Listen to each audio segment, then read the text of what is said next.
What do you get when you have a world filled with knights, magic, and machinery, creativity, and innovation?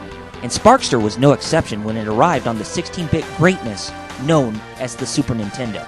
A game that was underappreciated by most, but very charming to some gamers like me.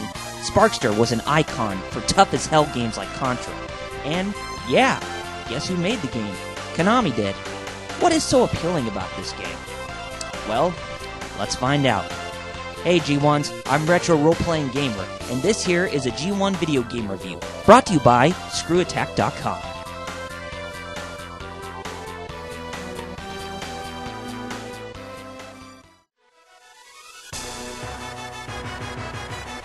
Like I had mentioned, Sparkster was an icon that had potential to be Konami's own animal mascot, but fell in the mid-90s due to unknown circumstances. However, he has been making cameos on future games such as Contra Shattered Soldier on the PlayStation 2 and the upcoming new International Track and Field on the Nintendo DS. However, when did Sparkster come to life for the very first time? Well, many gamers may recall that Sparkster, the Rocket Knight Possum, made his debut on the Sega Genesis with his first game called Rocket Knight Adventures. It was a hard game, and it was developed by some of the original Japanese game designers for the Contra series. The game had a comedic relief to it, like killing the pig mercenaries by swinging your sword beam at them and their armor shatter off, and you could see their underwear. That was quite a feel towards the game's comedy. But overall, the game definitely had some seriousness to the plot, and it seemed to share some references to the Star Wars series. For example, you go to space with a fantasy setting, and there are machines, robots, and such. And there is the pig star at the end, and it does reference to the Death Star off the original Star Wars trilogy. The game was good, and the gameplay would be carried onto the Super Nintendo with its own proper sequel, called Sparkster. There was a sequel on the Sega Genesis called Sparkster Rocket Knight Adventures 2, but the biggest downfall about the game is the control scheme in the gameplay. I only have 3 words about the control scheme in that game. It fucking sucks. However, Sparkster on the SNES was a revival in the control scheme from the first game, and newer original elements in the gameplay were very addicting and referencing from other games or toys in pop culture.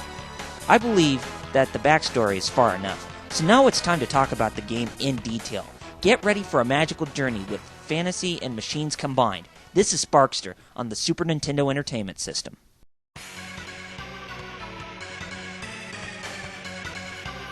The setting of the game takes place in a fantasy world called Elhorn, where kingdoms, magic, and machinery were all present within the planet.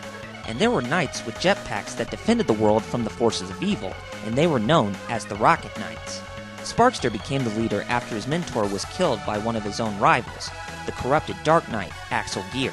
Sparkster challenged Axel Gear to a duel, and he stood victorious, but in the end, Sparkster banished the treacherous murderer from the planet into deep space.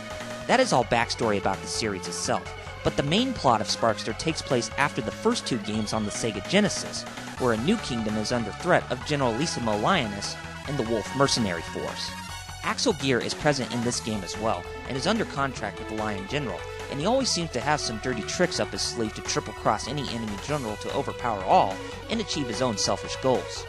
In the beginning of Sparkster, Princess Flora from a kingdom in the planet of Egonassen holds a peace pendant which acts as a control against the violence around the world, but Generalissimo Lioness seeks the pendant for his own purpose to transform peace into chaos around the galaxy.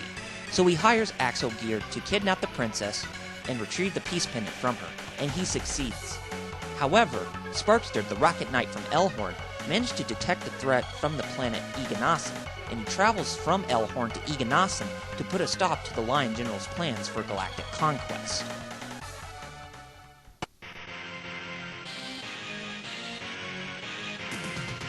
The overall design of the game is a 2D side-scrolling action title for the Super Nintendo, and it shares the same platforming and side-scrolling elements from Contra 3, but it is done in a setting where machinery and robots are present in a fantasy world, like the Star Wars series. Some of the mechanics make the game easier because you have 7 hearts for health, and damage from a certain enemy can drain your life at a certain amount, between half a heart to 1.5 hearts. It is easier than Contra, but it is as hard as Super Castlevania 4 for when you play at the higher difficulty settings in the game. The levels are different in the game. You have 8 levels that are called Lakeside, Steelworks, Bird, Submarine, Pyramid, Musical Town, shooting, and fortress. Most of the time, the game is at a side-scrolling aspect, but at the 7th level, the game design changes into that of a 2D shoot-'em-up, kind of like Gradius. And then it changes at the end when you fight against Axel in a Rock'em Sock'em Robots type of design. Even in the 3rd level, you ride a giant mechanical bird, but it still has side-scrolling aspects to it.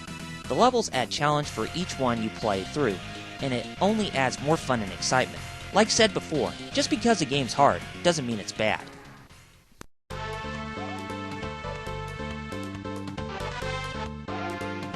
Throughout the game, you control Sparkster, the Rocket Knight, through 8 levels, with 7 of them being side-scrolling levels. The gameplay is about the same as the first Rocket Knight Adventures game on the Sega Genesis, so it was a comeback from the original. Sparkster can still shoot wave beams from his sword at enemies, in case if you don't want to just attack them at close range. You can even hold the Y button to charge your jetpack.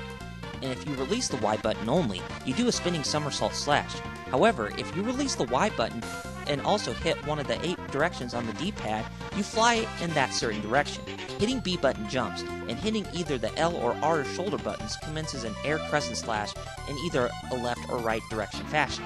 But don't use it too much, or else Sparkster will lose his balance for about a couple seconds after he hits the ground. Also, if you hold the Y button for a long period of time, the rocket pack will backfire and smoke your ass in a comedic effect. Other than that, the controls are very easy to get used to. Even in the 7th level, it is very simple if you played some shoot-'em-up games like Gradius. Each stage consists of a boss, and you have to defeat it in order to advance to the next level. Also, there are 4 difficulty settings, but if you play on easy mode, you only have access to 6 out of the 8 levels. If you play on normal, you have access to all 8 levels, but you don't get the final battle sequence with the missile.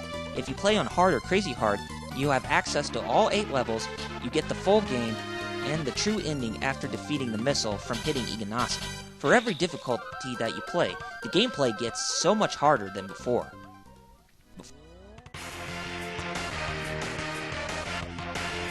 One of the things that sucked about the game was the submarine level.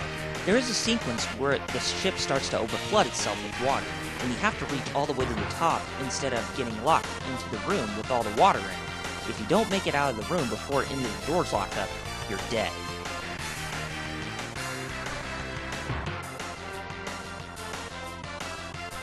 The best things about this game are the gameplay, the bosses, level design, music, sound effects, and the controls.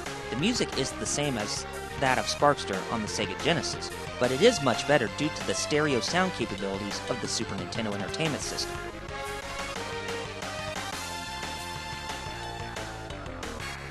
Sparkster may be an underappreciated game, but it does have a charm that will appeal to many retro gamers. I don't believe it should deserve a lot of hype like Sonic the Hedgehog, because the Rocket Knight Adventure series is hard, and Sparkster on the Super Nintendo is no exception, and a much better game than the Genesis games.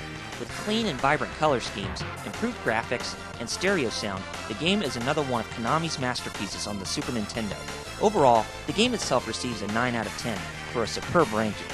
If you still own a Super Nintendo, find and buy this game now, or if the game comes out on Wii's Virtual Console, buy it, because it's that damn good. Well, that's it for my review on Sparkster on the Super Nintendo. So God bless you, G1s, and be sure to look out for many new reviews coming in the future. This is Retro Role Playing Gamer, signing out, and have a good night, folks.